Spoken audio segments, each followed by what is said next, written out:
Producer Ryan Murphy has developed a habit of diluting his best works by seeking to franchise them.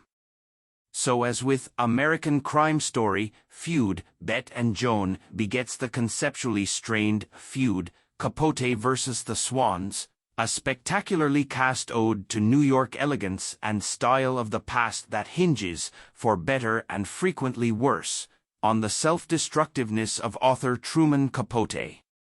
The promotion might focus on the society women who the eccentric author courted, but the linchpin of it all remains Capote, played previously by an Oscar-winning Philip Seymour Hoffman, Capote, and Toby Jones, infamous, in 2005 and 2006, respectively.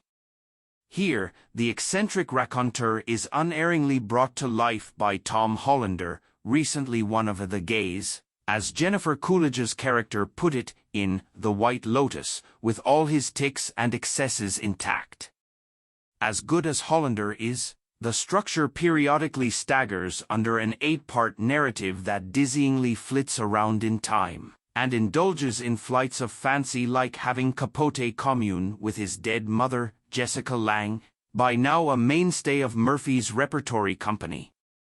Having established himself as the life of every party and a source of delicious gossip, Capote ingratiated himself to the group, which rewarded him with their friendship and patronage.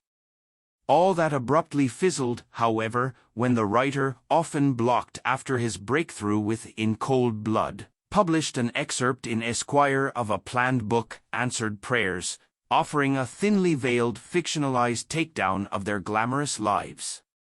As for the New York elite that Capote wooed and wowed, the ladies who lavishly lunch consist of Babe Paley, Naomi Watts, the wife of CBS patriarch William S. Paley, Treat Williams, in one of his final roles, who cheats on her constantly, Slim Keith, Diane Lane, CZ Guest, Chloe Sevigny, and Lee Radziwill, Callista Flockhart, the glamorous sister of Jackie Kennedy. The gaudy cast also includes smaller roles for Molly Ringwald as Joanne Carson, one of Johnny Carson's spouses, and a comforting resource to Capote once the Swans turn on him, and Demi Moore as Anne Woodward, who engages in a separate feud with him.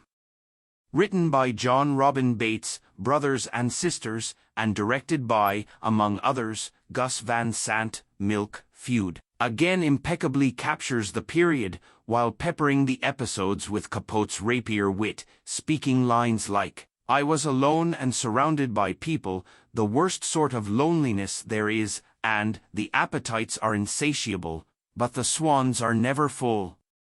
Still, the episodes get bogged down by the repetitiveness of Capote's excesses, from his bouts of drunkenness to verbally abusing those around him, including a boyfriend, Russell Tovey, featured, along with Joe Montello, in Murphy's American Horror Story, NYC, who responds with physical violence.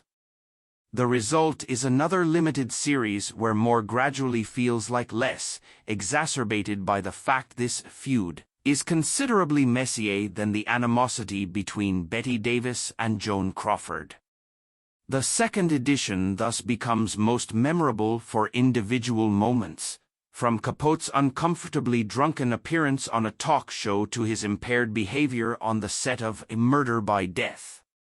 The shortcomings ultimately dilute an abundance of showy performances, with Watts' Babe perhaps the most tragic and heartbreaking figure as someone who truly loved Capote and found it particularly hard to part with his company. Capote has remained a source of fascination long after his death. Yet despite the kind of juicy material that has fostered high hopes for the project, Capote vs. the Swans isn't quite an answer to that prayer.